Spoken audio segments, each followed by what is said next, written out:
اسی طرح گھر میں بھی ایسا ہی ہے, بچوں کے ساتھ تمیز سے اخلاق سے پیش آنا چاہیے. ایک حد تک بچہ اگر بلا وجہ کی ضد کر رہا ہے, اب دیکھو بچوں کو آپ کھلونوں کی دکان پہ لے جاؤ تو بچے کے تو دماغی آؤٹ ہو جاتا ہے, یہ بھی چاہیے وہ بھی چاہیے, تو ایک آدھ دفعہ تو بھائی یہ لے لو, گن لے لو, بندوق چاہیے یہ دے دو بھائی اس کو, بندوق یہ والی دے دو, یہ بھی چاہیے. بیٹا تیرے باپ کا جو ہے نا IMF سے قرضہ, اس نے آخر میں یہ اسٹائل ہوگا, صحیح ہے نا, IMF سے قرضہ نہیں ملتا, تیرے پتلی گلی سے نگل.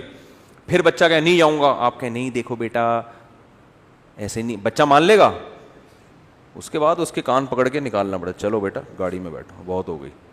اگر آپ اس کی بات مانتے رہیں گے تو اس کا مطلب آپ پھر بگاڑ رہے ہیں.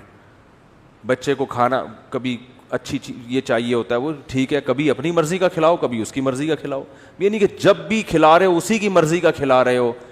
اس سے بچہ کیا ہو جائے گا, بگڑ جائے گا. جس بچے کی ساری خواہشات بچپن میں پوری ہوں وہ بچہ بنتا نہیں ہے, بگڑتا ہے وہ. تو اعتدال. اس لیے ماں باپ کو اپنی اولاد پہ ہاتھ اٹھانے کی بھی اجازت ہے, انگریزوں کے یہاں اجازت نہیں ہے.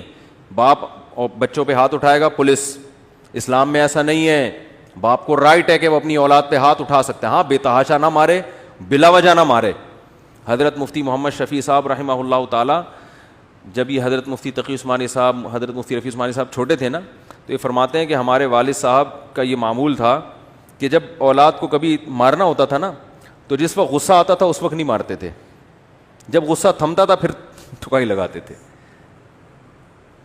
اس لیے کہ غصے میں حد سے تجاوز ہوتا ہے. تو اپنی اولاد کو بھی اتنا مارنا کہ حد سے تجاوز ہو جائے, یہ اپنی ٹھڑک نکال رہے ہو. لیبل تربیت کا ہے, بلا وجہ بچے پہ ویسے ہی بچے بعض دفعہ ایک کوئی اچھا لگ رہا ہوتا, کوئی نہیں لگ رہا ہوتا, ٹھیک ہے نا. ایک بچہ شکایتیں لگاتا ہے امی سے جا کے آپ کی, تو آپ کو بلا وجہ اس پہ غصہ آ رہا ہوتا ہے, تو آپ لیبل یہ لگا رہے ہوتے ہو کہ میں اس کی تربیت کر رہا ہوں. اصل میں آپ کا جو خود اپنی کھوپڑی کی سیٹنگ آؤٹ ہوئی ہے, بلڈ پریشر کے مریض ہو یا کوئی اور مسئلہ ہے, وہ غصہ اس پہ جاری کر کے اپنے آپ کو ہلکا کرنے کا موڈ ہوتا ہے. تو یہ ظلم ہے, اس کا قیامت میں جواب دینا پڑے گا. اس لیے اس میں علماء کہتے ہیں بھائی جب غصہ آ رہا ہے پھر نہیں, جب غصہ ختم ہو گیا پھر. لیکن اگر باپ نے غصے میں بھی مار دیا ہے تو بچے کو یہ حق نہیں ہے کہ کہے کہ ابا آپ کو قیامت کے دن حساب دینا پڑے گا. بنتے 2 تھپڑ تھے, آپ نے لگائے 3 تھپڑ ہیں, تو ابا کو پھر اتنا نہیں دینا ہوگا جتنا بچے کو دینا ہوگا, بچے کو پھر زیادہ دینا ہوگا. اللہ کہے گا جو میرا کام ہے تو کیوں اس میں دخل اندازی کر رہا ہے.